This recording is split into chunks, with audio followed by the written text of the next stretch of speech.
apa saja, gambar Anda entah baik entah jelek, itu tetap dimulai satu titik.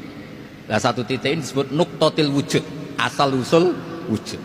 Sebab itu kitab I'anatul Thalibin, tadi Habib Nabil cerita sanad-sanadnya Mbah Mun.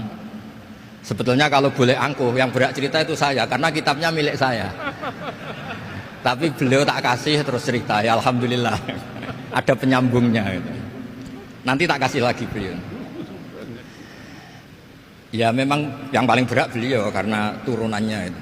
Tapi kitabnya dari saya, jadi ya satu-satu. Kitab I'anatul Thalibin itu dikarang oleh ulama top, namanya Sayyid Abi Bakar Sato. Beliau punya murid yang sangat terkenal di Indonesia, namanya Syekh Mahfud At-Turmusi. Syekh Mahfud ini punya murid diantaranya yang paling terkenal tentu Mbah Hashim sama Mbah Ahmad Dahlan, pendiri Muhammadiyah. Jadi kemudian kitab I'anah ini populer sekali untuk menerangkan fikih-fikih di Indonesia. Termasuk cerita bahwa wujubul jihad itu wujubul wasail lal maqasid. Jadi jihad itu wajib, itu wujubul wasail lal maqasid. Sama cari disarahin.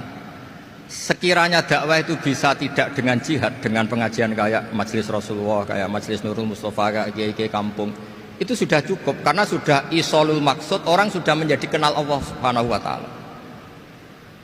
Sebab itu ketika Sayyidina Ali diutus di beberapa peristiwa termasuk di Khaybar, Sayyidina Ali didhawuhi la ayyahdiyawu bika rajulan wahidan khairan laka min humrin na'am.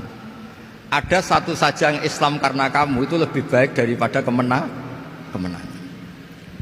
Nah, kemudian ini supaya otoritatif menghormati masjid ini, Masjid Istiqlal, masjid yang luar biasa bersejarah. Saya baca keterbatasan kita, tapi ini menjadi kelebihan. Ini hadis di Shahihul Bukhari. Nanti sebagian materinya saya tinggal supaya ini tadi otoritatif tadi, supaya semuanya pakai sanad. Ini hadis dari Shahihul Bukhari, sehingga Anda tidak perlu tanya ini sahih apa enggak, karena ini di Shahihul Bukhari, ikutnya nomor hadisnya itu 6408. Monggo kalau mau dihafal. Biasanya jenengan kan hanya hafal Arba'in Nawawiyah. Ini hadis ini nomor 6408. Ada keterbatasan yang akhirnya menjadi kelebihan kita, yaitu kita tidak tahu Allah Subhanahu wa taala. Suatu saat para malaikat ditanya, apakah mereka yang membaca tasbih di sini misalnya di Istiqlal ini ngerti saya, kata Allah. Kata malaikat tidak tahu. Fayaqulu hal ra'auni.